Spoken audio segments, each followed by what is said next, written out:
ওয়াল আমালু বিত-তানজিল। কোরআন হাদিস হলো আমাদের সংবিধান।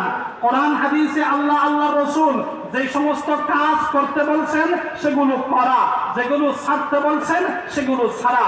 যে কোরআনে আমাদেরকে ৫ ওয়াক্ত নামাজের আদেশ দিয়েছেন, সেই কোরআন তো আমাকে, আমার মেয়েকে, আমার স্ত্রীকে, আমার বোনকে পর্দার বিধানও করে দিয়েছেন।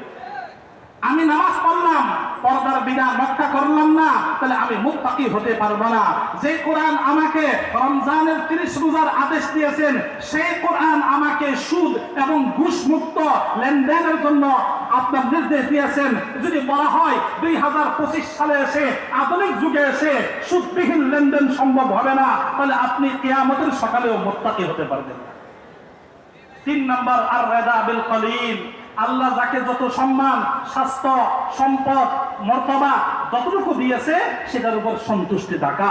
হযরত মওলানা সাহেব রাহমাতুল্লাহ আলাইহি বলতেন, ওয়া রেজা বিল কাজা, বর মজা, রেজা বিল কাজা, বর মজা, রেজা বিল কাজা, বর মজা।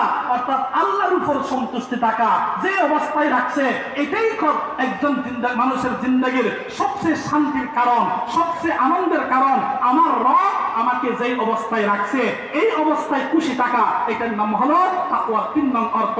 ৪ নং অর্থ হলো ওয়াল ইস্তিদাদু লিয়াউমির রাহিল। সকলকে মৃত্যুর সারা পান করতে হবে, মৃত্যুর পথেই সকলকে পথযাত্রী হতে হবে। মৃত্যু সকলের জন্য অবধারিত। কুল্লু নাফসিন যায়িকাতুল মাউত। পৃথিবীতে অনেক আপনার নাস্তিকরা আছে যারা আল্লাহর অস্তিত্বকে অস্বীকার করতে চায়, কিন্তু ওই নাস্তিকরাও মৃত্যুকে কেউ অস্বীকার করে না। এই অবধারিত মৃত্যুর পূর্বে মৃত্যুর জন্য প্রস্তুতি গ্রহণ করা। আমরা দুনিয়ার সফরে, উমরার সফরে 14 দিনের জন্য সফরে যাই। 14 দিন থেকে আরো 28 দিন আগে থেকে প্রস্তুতি গ্রহণ করি।